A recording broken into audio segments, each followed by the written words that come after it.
Plymouth will be heading down if they do not sort out their away form. Craig, welcome back to the Plymouth View. Fresh back from Leicester. Was it a case of money talks in that game?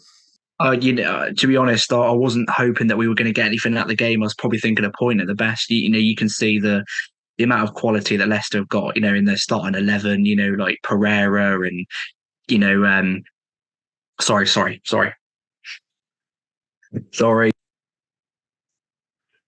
Craig, you're fresh back from the Leicester game. Was that a case of money talks?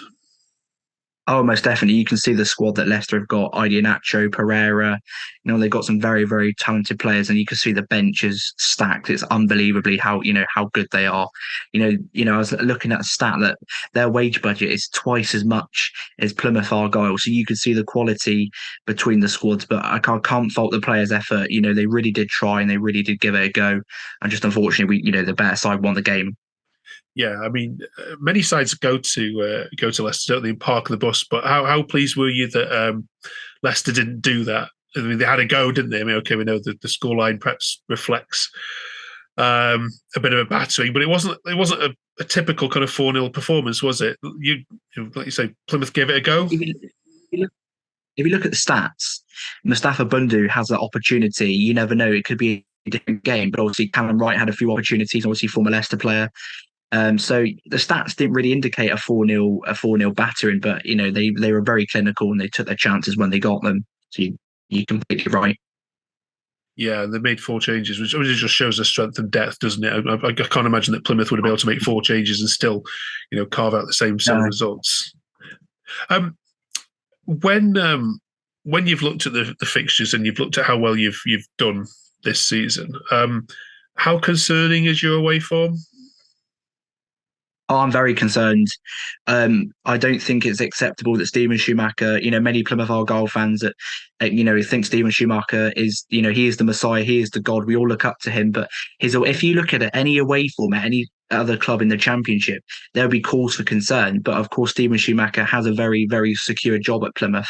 And they do trust him. They do back him. But you got to be very concerned that I think there's only 3 or 4 points on the road. I don't think that's acceptable. But he is still learning. It's his first season in the Championship, so I am willing to give him more of a slide. Okay, yeah. I mean, when you went away to Hull and West Brom and picked up points there, so you've been to some sides doing really really well, haven't you? And be able to shut them out and potentially could have won at least one of those. What does he need to do now going forward? Because you've got some important games coming up, especially at home. Um, but is it fair to say that if you don't sort this away form out quite quickly, you are going to get dragged into this dogfight? I'm not concerned at all. I believe in Steven Schumacher. I believe in the players. I think we have got the quality to be able to win any game. And people think when they see Plymouth away, they think, oh, it's going to be an easy game. But all it takes is 1 or 2 away wins, and they're really confident. Really, the confidence is back. So I do think we need to get a massive scalp away from home. And you labelled it there. Potentially, maybe a Southampton away win be a massive, obviously a massive win against QPR could be a massive, change for our season. Yeah. Okay, let's go to the Rotherham game then coming up then this weekend. What are your thoughts on Rotherham as a side? I'm very confident going into this game. I think probably looking at the teams in the Championship, think easy 3 points. No disrespect to Rotherham, we are they were very lucky to stay up last season, of course. But we need to make sure that we're on a game. We can destroy any team at home. We've destroyed Sunderland, Norwich, Blackburn Rovers. We gave Southampton, they won it for a Shea Adams late winner. So we can destroy any team at home park. All right, and just finally then, Schumacher's name is starting to come up in a few conversations this week, given that there's a large number of clubs which are looking for a manager. In particular, his name has come up in connection to the Stoke City job. Um, he seems a sort of guy who's quite loyal and wants to see out want to see out a project. Are there any concerns on the terraces that potentially he might get a phone call and say yes? What to Stoke? Yeah. and no disrespect to Stoke, there's a bit of a joke. They're banter FC. Against Plymouth Argyle, they're rolling around on the floor, cheating, dirty. I don't understand why you would want to go to a lesser club. Plymouth are, a much attractive opposition. They've got a brilliant stadium, brilliant owner, and a brilliant project. I don't think you would ever possibly even entertain the idea. I think there'd be a flat out rejection. You'd go to Stoke. Okay, we'll take that as a no then.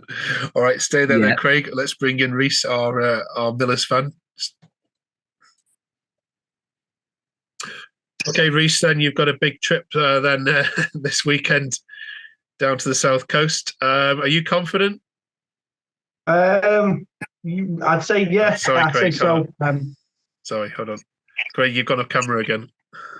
Oh, sorry. I thought you were going to get Jaden in as well. Sorry. Yeah, no, I will do in a second. Yeah. Sorry, we should do it again. No, you're all right, mate. Right, welcome, Reese. You've got a big trip then down to the south coast this weekend. Are you confident? Yeah, I'd say so. Obviously, will be our last game. I feel like we played a lot better than we have done. It was a bit unfortunate for the result, but like I said, we'll play quite confident. So obviously, we don't do really well against us away games. So fingers crossed. We pull his fingers out basically and try and get a turnaround with the results of the away games. But Plymouth is a difficult team to beat, I'd say. So fingers crossed. We have a good game. Yeah, I mean, how do you rate Plymouth then this season? Yeah, they're doing all right. I mean, again, the mid-table, but like again, we've played against. It's one of them where Rotherham always tend to do really well against further up the table teams than the ones that we're scrapping against. So I'm hoping that we turn around and try and get these points, because I think Plymouth might be a little bit more comfortable more than Rotherham. So Rotherham need them points. So it's one of them where who wants them points more, and I think Rotherham do, in my opinion. So, right, let's get some predictions then. Craig, you're very confident of a home win, so you can have the scoreline first. What are you going with? I'm going to go 2-1, and I'm going to go Ryan Hardy to win it in front of Devonport end. Great. Okay, Reese, you're seeing an improving Rotherham side, but are they going to improve enough to go to Home Park and snatch a win? I think so. Hopefully, I'm with for a 1-0 win for Rotherham. Oh, okay, nice. Yeah. All right, we will catch up with you though, both of you in a week's time, and see how you're doing, and see if you can drag Plymouth a little bit closer into this mire. Fingers crossed. Okay. Right. Cheers, folks. See you next week. Cheers, mate. Bye. Thank you, Mark.